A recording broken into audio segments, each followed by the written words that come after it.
نحمده ونصلي على رسوله الكريم اما بعد فاعوذ بالله من الشيطان الرجيم بسم الله الرحمن الرحيم رب اشرح لي صدري ويسر لي امري واحلل عقدة من لساني يفقهوا قولي۔ رمضان المبارک میں جہاں ایک طرف انسان اللہ کے حقوق ادا کرتا ہے، وہاں دوسری طرف انسانوں کے حقوق ادا کرنا بھی بے حد ضروری ہے۔ نبی اکرم صلی اللہ علیہ وسلم نے اس مہینے کو شہر المواسات کہا ہے، ایک دوسرے سے غمخواری کرنے کا مہینہ، ایک دوسرے سے ہمدردی کا مہینہ۔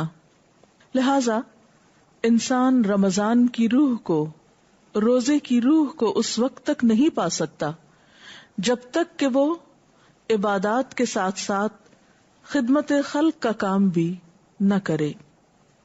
ہم سب کے لیے لازم ہے کہ اس رمضان میں ہم اپنا روزمرہ کا ایسا ٹائم ٹیبل بنائیں کہ جس میں عبادات کے علاوہ انسانوں کے حقوق ادا کرنے کے لیے بھی ایک وقت نکالا جائے۔ بہترین کام کے لیے بہترین پلاننگ ضروری ہے۔ کوئی بھی کام اسی وقت اچھے طور پہ ہو سکتا ہے جب انسان اس کام کے شروع کرنے سے پہلے اس کے بارے میں سوچ لے، اس کی تیاری کر لے۔ تو آئیے دیکھتے ہیں کہ اس مہینے میں ہم دوسروں کے کام کس طرح آ سکتے ہیں۔ تو پہلے نبی صلی اللہ علیہ وسلم کا ایک فرمان، آپ نے فرمایا المسلم اخو المسلم لا یظلمہ ولا یسلمہ، مسلمان مسلمان کا بھائی ہے، نہ وہ اس پہ ظلم کرتا ہے اور نہ وہ اس کی مدد چھوڑتا ہے۔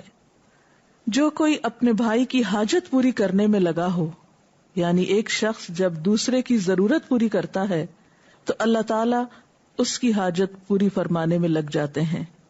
یعنی اگر ہم دوسروں کے کام آتے ہیں تو اللہ تعالیٰ ہماری مدد فرماتے ہیں۔ اور جو کوئی کسی مسلمان کی پریشانی دور کرتا ہے، اسے کسی فکر سے آزاد کرتا ہے، اس کا کوئی دکھ دور کرتا ہے، اس کے کسی کام آتا ہے، تو اللہ تعالیٰ اس شخص کے اس عمل کی وجہ سے اسے قیامت کے دن کی کسی بڑی پریشانی سے نجات دیں گے۔ یعنی وہ دن جو ہے ہی مصیبتوں کا دن، اس دن جب کہ کوئی کسی کے کام نہ آئے گا، تو ایسا شخص اللہ کی خاص رحمت میں ہوگا جو دنیا میں لوگوں کی مشکلات آسان کرنے کے کاموں میں لگا رہتا ہے۔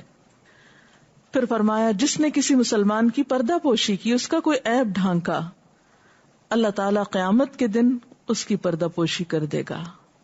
لہذا ضروری ہے کہ ہم اپنے رمضان ٹائم ٹیبل میں انسانوں کے دکھ دور کرنے کے پروگرام بھی بنائیں۔ اس میں کئی ایک کام ہو سکتے ہیں، مثلا نمبر 1، محروم طبقات کا خیال رکھنا۔ اپنے ارد گرد نظر دوڑائیے، اپنے آس پاس دیکھیے، اپنے ہمسایوں میں، اپنے رشتہ داروں میں، اپنے محلے والوں میں، اپنی بستی میں، اپنے شہر میں، اپنے علاقے میں، کہ کون سے لوگ ایسے ہیں جو ضرورت مند ہیں، جو کسی دکھ، تکلیف یا مصیبت کا شکار ہے۔ پھر یہ دیکھیے کہ آپ کتنی استطاعت، کتنی ہمت اور کتنی طاقت رکھتے ہیں ان کے کام آنے کی، اور اس کے بعد تھوڑا یا زیادہ کچھ نہ کچھ حصہ ضرور ڈالیے۔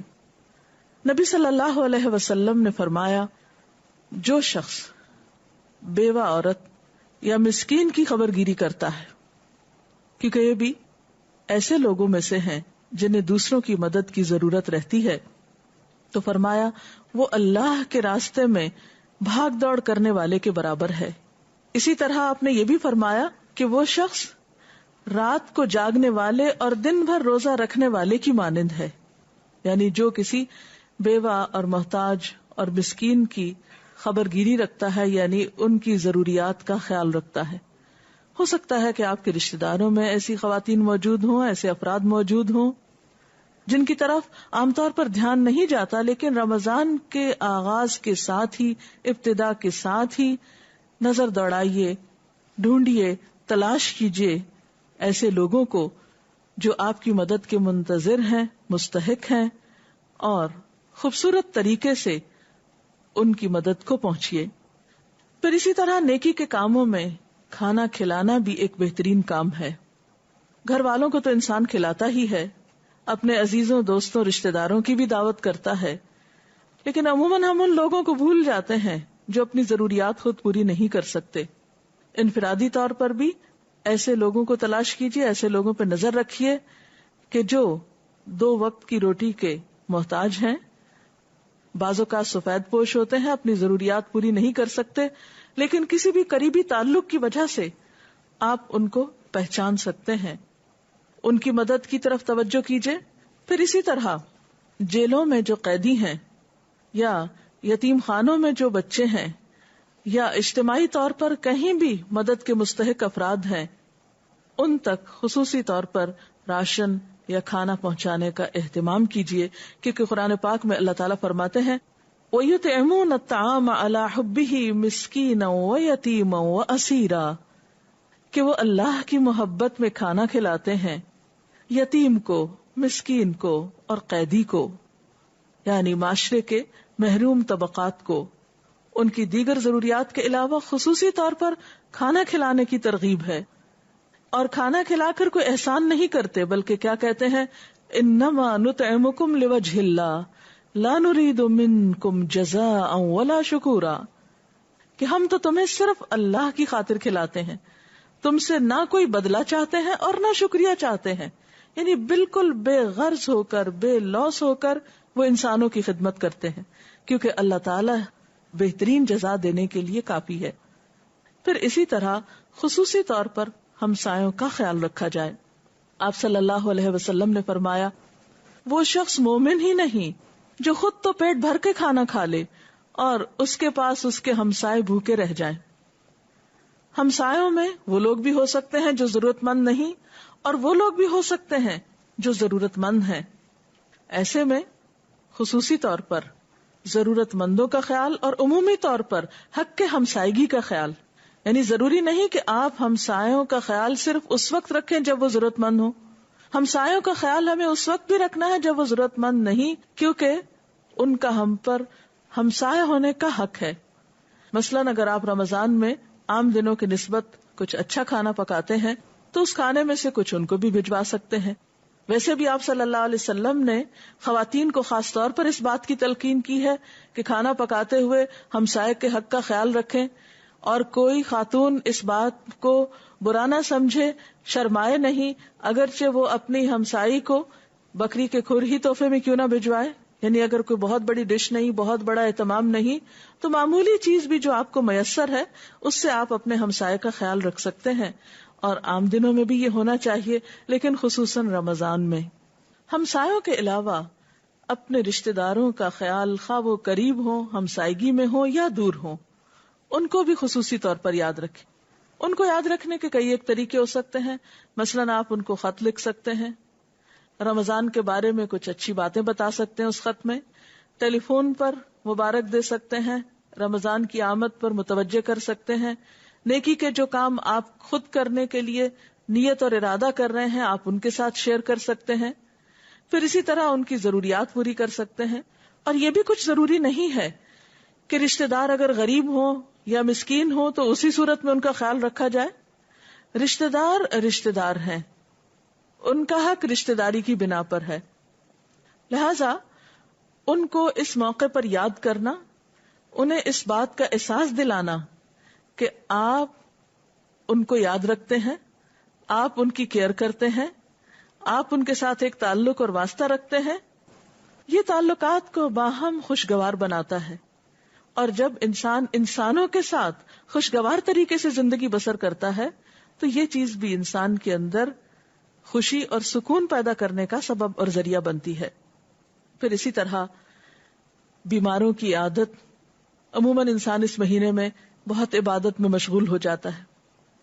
ہم اپنے ایک مخصوص ٹائم ٹیبل کو فالو کرتے ہیں، اتنے بجے اٹھنا ہے، اتنے بجے سحری بنانی ہے، اتنے بجے کام ختم کرنا ہے، اور اسی طرح کے بہت سے اپنے ذاتی عبادت کے پروگرام. اس میں عموماً ایسا ہوتا ہے کہ انسان بیماروں کو یا ایسے لوگوں کو بھول جاتا ہے جو اس کی مدد کے مستحق ہو سکتے ہیں. تو اس میں جاننے والے بیمار بھی ہو سکتے ہیں اگر خدا نخواستہ کوئی کسی تکلیف میں مبتلا ہے، اور ہسپتالوں کے مریض بھی ہو سکتے ہیں. بعض اوقات یہ دیکھا گیا ہے کہ ہسپتالوں میں مریضوں کے ساتھ ساتھ ان کے رشتہ دار جو مریض کی کیئر کرنے کے لیے ہسپتالوں کے باہر بیٹھے ہوتے ہیں ان کی طرف کوئی توجہ نہیں دیتا. افطار کے وقت اگر آپ ہسپتالوں کا رخ کریں اور ہسپتال کے باہر بیٹھے ہوئے لوگوں کے جھمگھٹوں میں کھانا پہنچانے کا اہتمام کریں تو یہ بھی نیکی کا ایک بہت بڑا موقع ہو سکتا ہے.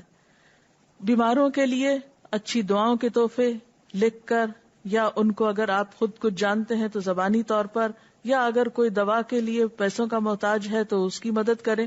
اور یہ ہر شخص اپنے سراؤنڈنگ میں اپنے آس پاس ضرورت کے مطابق دیکھ سکتا ہے کہ کہاں کون کس مدد کا محتاج ہے، ضرورت مند ہے. کیونکہ نیکی کمانے والا انتظار میں نہیں رہتا، وہ نیکی کے مواقع کی بھی تلاش کرتا ہے. یعنی ہمیں صرف اس بات کا انتظار نہیں کرنا کہ کوئی شخص آئے اور ہمیں بتائے کہ فلاں جگہ نیکی کی جا سکتی ہے تو جب ہم اٹھ کر کریں. نہیں، ہم خود بھی نگاہ رکھیں، ہم خود بھی دھیان رکھیں، ہم خود بھی مواقع کی تلاش میں رہیں. کیونکہ کسی کے ساتھ احسان کرنا دراصل کسی کے ساتھ نہیں کرنا، وہ احسان اپنے ساتھ کرنا ہوتا ہے. اور ایک اور بات یہ ہے کہ ہر مومن کا دوسرے مومن پہ حق ہے. نبی صلی اللہ علیہ وسلم نے فرمایا، تَرَى الْمُؤْمِنِينَ فِي تَرَاحُمِهِمْ وَتَوَادِّهِمْ، تم دیکھو گے مومنوں کو کہ وہ باہم رحم کرنے میں اور ایک دوسرے سے محبت کرنے میں، مہربانی کرنے میں ایک جسم کی طرح ہوتے ہیں. جب جسم کے ایک حصے کو کوئی تکلیف پہنچتی ہے تو باقی سارا جسم جاگ کر اور بخار میں مبتلا ہو کر اس بیمار حصے کا ساتھ دیتا ہے. مثلا آپ کی آنکھ میں تکلیف ہے یا سر میں تکلیف ہے تو باقی جسم کو بھی قرار اور چین نہیں آتا. تو امت مسلمہ تو باہم ایک دوسرے کے لیے ایک جسم کی مانند ہے. کیسے ہو سکتا ہے کہ کچھ حصہ اس کا تکلیف میں ہو اور باقی آرام کی نیند سو جائے؟ نہیں، ہمیں جہاں اپنے رشتہ داروں کا خیال رکھنا ہے، ہمسایوں کا خیال رکھنا ہے، وہاں مجموعی طور پر باقی لوگوں کا بھی، امت میں جتنے بھی لوگ آتے ہیں ان سب کی سفرنگز کے بارے میں بھی سوچنا ہے. ان کو اور کچھ نہیں تو دعاؤں میں یاد رکھنا ہے. یعنی ہم دعا مانگتے وقت بھی بعض اوقات اتنے خود غرض ہو جاتے ہیں کہ صرف اپنے لیے، اپنے بچوں کے لیے، اپنے رشتہ داروں یا جاننے والوں کے لیے دعا مانگتے ہیں اور باقی لوگوں کو بھول جاتے ہیں. جبکہ مسلمان کا بھائی ہے اور وہ ایک دوسرے کا مددگار ہے. اسی طرح جیسے پہلے بھی بات ہوئی، اپنے نوکروں، خادموں اور قریب کے لوگوں کے کام میں کمی کرنا جو ہے، یہ بھی رمضان کے کاموں میں سے ایک کام ہے. اور اگر ان نیکیوں میں سے کوئی نیکی نہ ہو سکے کسی بھی وجہ سے، تو یاد رکھیے کم سے کم نیکی یہ ہے کہ انسان اپنی ذات سے کسی کو تکلیف نہ دے، اپنی زبان سے کسی کو تکلیف نہ پہنچائے، اپنے ہاتھ سے کسی کو تکلیف نہ پہنچائے، زبان سے ایسی بات نہ نکالے جو دوسرے کے لیے دکھ اور درد کا سبب ہو، کسی کی عزت پر کوئی حرف نہ اٹھائے. نبی صلی اللہ علیہ وسلم نے فرمایا، ہر مسلمان پر دوسرے مسلمان کا خون، مال اور عزت حرام ہے.